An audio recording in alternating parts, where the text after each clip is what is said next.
बहुत शुक्रिया। सबसे पहले तो साधुवाद दूंगी जैन साहब आपको।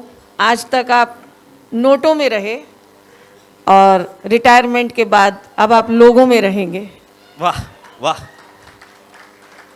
और आपकी जो ये खूबसूरत मुस्कुराहट है, ये मैं आपकी पत्नी को समर्पित कर रही हूँ, जिन्होंने कभी जब आपके साथ आई होंगी तो यूँ कहा होगा कि सारी जिम्मेदारियों को अब मैंने ठान लिया है, इस घर को अपना जान लिया है, घर माता पिता की जिम्मेवारी तुम चिंता ना करना, इन सबको मैंने अपना मान लिया। क्या बात है, वाह। हाँ देखिए, पोता भी नन्हा सा पोता भी ताली बजा रहा है। बिल्कुल बिल्कुल, वो दादी पोते का तो रिश्ता ही बहुत पुराना है। तो एक बार एक पोता थोड़ा बड़ा था, तो उससे उसके पापा ने पूछा, गौरव जी आपकी बात नहीं कर रही। उसने पूछा कि बेटे से पूछ लिया गौरव ने, बेटा किससे शादी करेगा? अब पोते का प्यार ही दादी से था। बोला दादी से कर लूंगा। गौरव को गुस्सा आ गया, गौरव जैसे कोई। बोला मेरी माँ से शादी करेगा, तुझे शर्म नहीं आती? बोला तुमने मेरी माँ से कर ली, तुमको शर्म नहीं आई? वाह वाह, बढ़िया। तो बच्चे तो किसी को भी निपटा देते हैं। ये नन्हा सा बच्चा। अब हरियाणा की तरफ की बात कर रहे हैं। मैं एक बार हरियाणा में गई, तो मैं तो प्रिंसिपल हूँ, आदत से मजबूर। मैंने बच्चे से पूछ लिया, मैंने कहा बेटा पेपर कब है? बोले जी अगले महीने। मैंने कहा सारी तैयारी हो गई? अब बच्चा सिर खुजाए कि ये पेपर की बात कर रही है। बोला हाँ, गत्ता ले लिया, रबड़ ले लिया, पेंसिल ले ली, सब तैयारी होगी, बस पढ़ना ही छूट गया। और हरियाणा के बच्चे लेकिन जिंदा दिल बहुत होते हैं बेटा। हरियाणा में जब 10th का रिजल्ट आया पिछली बार, तो एक बच्चे की कंपार्टमेंट आ गई। उसने दूसरे बच्चे को देखा जो उसका साथी था, उसका साथी की भी कंपार्टमेंट। उसने कहा चल भाई भाग चल। बोला कहाँ? बोला आज मरने चलेंगे। बोला क्यों? बोला तेरी भी कंपार्टमेंट आ गई, मेरी भी आ गई। अब हरियाणा वाले का जवाब सुनना और आनंद लेना। बोला भाई मर के करेंगे, अभी कम से कम 10वीं में पहुंच लिए, मर गए तो फिर से नर्सरी से 10वीं तक अगले जन्म में पढ़ना पड़ेगा। बढ़िया बढ़िया। तो मरने का ख्याल छोड़ो और मस्ती में रहना चाहिए। मैं तो जिस खानदान से हूँ, सरदारों के खानदान से हूँ। अभी जब प्रोग्राम शुरू करना था, हरमिंदर को बहुत टेंशन कि यहाँ ऐसा माहौल।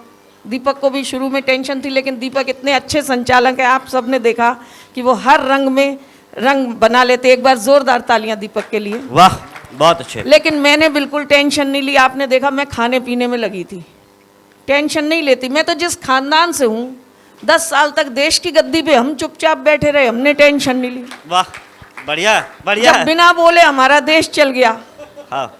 तो बोलने की जरूरत क्या है? असल में हम इतने समझदार होते हैं कि इशारों से काम चल जाता है। इसलिए मस्ती में रहना चाहिए। और मेरी तो सरदार सुनता नहीं, आप सुन लेते हो, यही बड़ी बात है। क्या बात है, वाह। और हाथ से कहाँ से निकलता है? देखिए, हमें बचपन से पढ़ाया जाता है समकोण, अधिक कोण, न्यून कोण। लेकिन गौरव जी जो नहीं पढ़ाया जाता वो होता है जिंदगी का दृष्टिकोण। जिस दिन हम ये बदल लेंगे, हमें समस्याएं नहीं हाथ से नजर आएगा, समाधान नजर आएंगे। वाह। और मैं तो सच कह रही हूँ, मैं एक दिन घर गई तो देखा हमारी एक पड़ोसन गुजर गई। भाभी जी देखो हाथ से कहाँ से निकलता है। मैं घर पे गई, मैंने देखा हमारी एक पड़ोसन गुजर गई, सारा अपार्टमेंट सारा मोहल्ला वहाँ इकट्ठा। और सरदार जी की उस दिन छुट्टी थी। मैंने देखा सरदार जी है ही नहीं वहाँ। मैं जल्दी जल्दी घर गई, घर पे जाके देखा मेरे पति मनुष्य शक्ल बना के घर पे बैठे। मैंने कहा पति देव घर पर ही बैठे हो, मुंह लटकाए, अगले की पत्नी गुजर गई, क्यों नहीं अफसोस कराए, बात का आनंद लेना। मैंने कहा पति देव घर पर ही बैठे हो, मुंह लटकाए, अगले की पत्नी गुजर गई, क्यों नहीं अफसोस कराए। वो मेरी ओर देखकर बोले, तू ही बता किस मुंह से जाऊं, अगले की दूसरी मर गई, मैं एक बार भी नहीं बुलाऊं। क्या बात है। वाह वाह। अच्छा, हमारे एक पड़ोसी हैं, उन्होंने लोन लेके, सर आप तो लोन देते ही थे, है ना?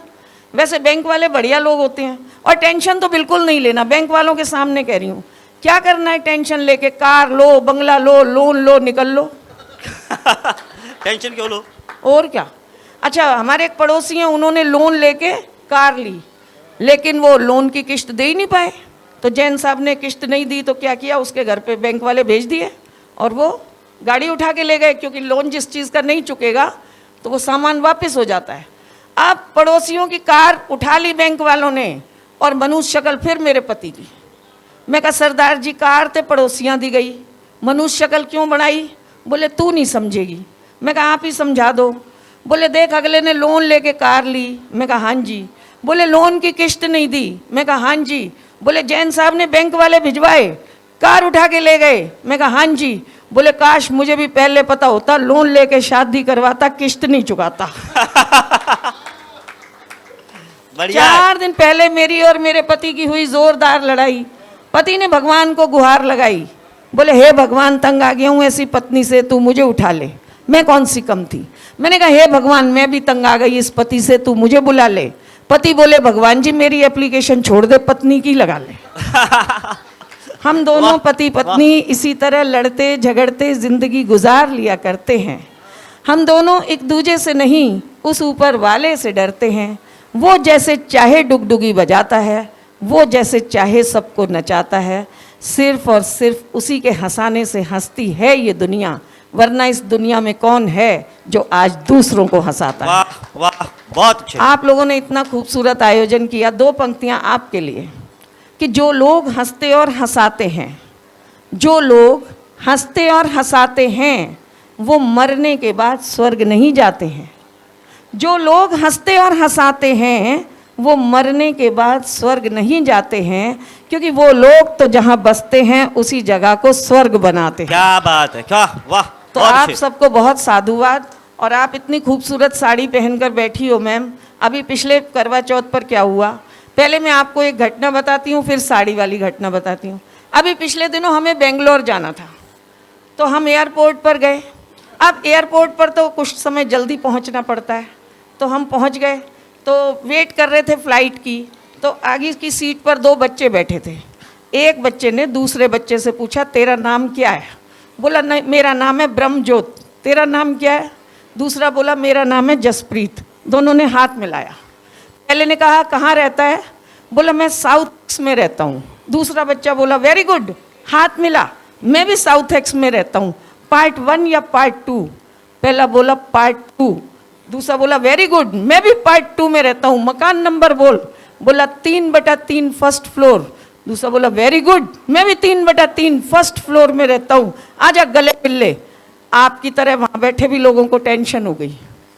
एक बोला तुम दोनों दिल्ली में साउथ एक्स में पार्ट 2 में 3/3 में फर्स्ट फ्लोर पे रहते हो, एक दूसरे को जानते नहीं हो।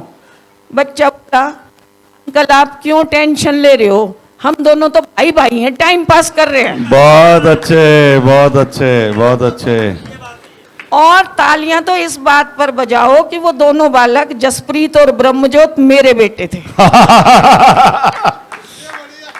अच्छा वैसे बलजीत तूने साड़ी का जिक्र किया, करवा चौथ का जिक्र। हाँ। असल में क्या है, मैंने भी देखा वो करवा चौथ आता है ना, वो महिलाएं अपने पति के साथ सुंदर सी फोटो लगाती हैं। मुझे बड़ा कष्ट होता है जैन साहब देख के। मैं जब भी उनकी फोटो देखता हूँ, उनके पतियों की फोटो देखता हूँ, तो मुझे लगता है कि आज भी भारत में अच्छी फसल को टिड्डे ही खा रहे हैं।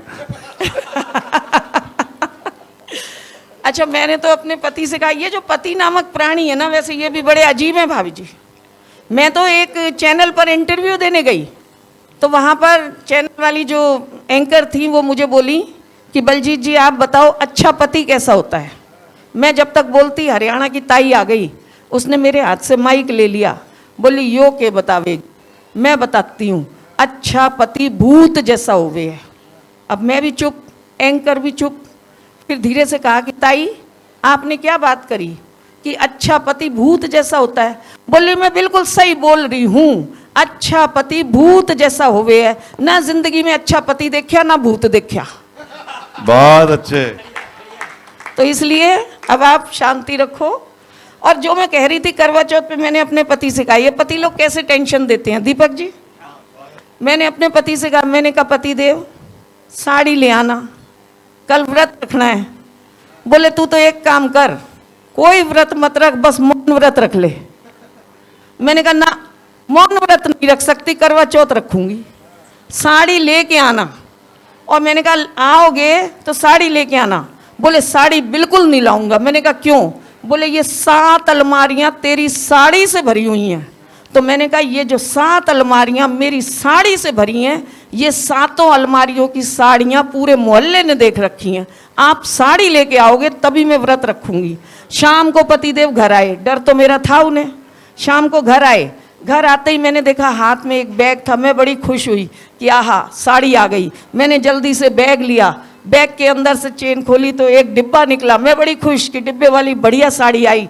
डिब्बा खोला तो अंदर से एक फाइल निकली, फाइल की चेन खोली तो अंदर से कागज निकले। मैंने कहा ये क्या है? बोले चल फरीदाबाद, मैंने मोहल्ला ही बदल लिया है। और इस कारण अब मैं फरीदाबाद से आती हूँ। अच्छी खासी साउथ एक्स में रहती थी, लेकिन टेंशन नहीं लेना, मस्ती में रहना चाहिए। क्या करना है टेंशन लेके? शादी के बाद मुझे तो मेरे पति जब शिमला लेके गए तो देखो क्या बढ़िया काम हुआ। शिमला लेके गए मुझे। अब उस समय तो आजकल का माहौल था नहीं, हम तो सीधे साधे। शिमला गए, वहाँ कहते हैं ड्राइवर को कि तू गाड़ी नहीं चलाएगा। मैंने कहा फिर? बोले मैं गाड़ी चलाऊंगा, तू बैठ जा। अब सीन देखो सर, मेरे पतिदेव ड्राइविंग सीट पर और मैं साथ वाली सीट पर। शिमला की वादियों में जैसे ही उन्होंने गाड़ी घुमाई, मोड़ पे ऐसे लगा हम खाई में गिर जाएंगे। पहले मोड़ पे जब लगा खाई में गिर जाएंगे, मैंने डरते हुए उनकी तरफ देखा, सिर्फ देखा, बोली कुछ नहीं। नई नवेली दुल्हन नहीं बोलती। दूसरा मोड़ आया तो लगा फिर खाई में गिर जाएंगे, मैंने फिर डरते हुए देखा, फिर बोली कुछ नहीं। तीसरा मोड़ आया, एक पहिया हमारी कार का खाई में उतर गया। अब मैं चुप नहीं रही, जैसे तैसे पहिया पीछे किया, गाड़ी पीछे हुई। मैंने देखा गुस्से से सरदार जी को। मैंने कहा सरदार जी इतनी तेजी से मोड़ काटते हो, आपको डर नहीं लगता? वो मेरी तरफ देखकर बोले डर तो तब लगे जब मैं आंखें खुली रख के काटूं। बोले मोड़ आंदा है, मैं ते अखा बंद कर लेना, कट गया ते सतनाम नहीं ते वाहिगुरू जी। और सच में वो दिन आज का दिन, अब गाड़ी में चलाती हूँ, कौन अपनी वाहिगुरू जी करा ले। सच कह रही हूँ। अच्छा ये जब 2016 में नोट बंद हुए, तब भी देखो नोट बंद हुए, सारा देश लगा हुआ है नोट बदलने बैंक की लाइन में, और मेरे पतिदेव रोज 8 बजे टीवी के सामने बैठ जाते थे। मैं कहा क्या हुआ? सारे देश में तो एक टेंशन आई है, सब नोट बदलने में लगे हैं, आप टीवी के आगे 8 बजे क्यों बैठ जाते हो? बोले ये 56 इंची सीना जरूर कुछ करके दिखाएगा। मैंने कहा आपको किस चीज़ का इंतज़ार है? बोले नहीं बताऊंगा। मैंने कहा फिर मैं खाना नहीं दूंगी, बताओ। तो बोले ठीक है सुन, मैं तो उस दिन का इंतज़ार कर रहा हूँ जब मोदी जी आए और कहें मेरे प्यारे देशवासियों, ये जो आपके पास आपकी धर्म पत्नी है ये 31 मार्च तक ही मान्य रहेगी। लेकिन आप ये, मैंने तब भी टेंशन नहीं ली। कारण जो पति 500 रुपये का नोट बदलवाने बैंक की लाइन में नहीं गया, वो 55 किलो की पत्नी बदलवाने कहाँ बैंक में जाएगा? बहुत अच्छे। और अगर ऐसी नौबत आ गई तो सच बोल रही हूँ, बैंक जाने की नौबत नहीं आएगी भाभी जी, सब अड़ोस पड़ोस में ही बदल दी जाएंगी। मस्ती में रहना चाहिए, टेंशन की जरूरत नहीं है। मैंने ये मस्ती ये हाथ से क्यों चुना? 4 पंक्तियां आपको सौंप रही हूँ। भाई चाय वाले आ गए, आपको तो रुकवा दिया, इधर आ गए, लेकिन चाय वाले को कुछ नहीं कहना चाहिए, कब वो प्रधानमंत्री बन जाए। इसलिए टेंशन नहीं लेनी। कोई बात नहीं, तू अपना काम करे, सरदार जी ने भेजा है।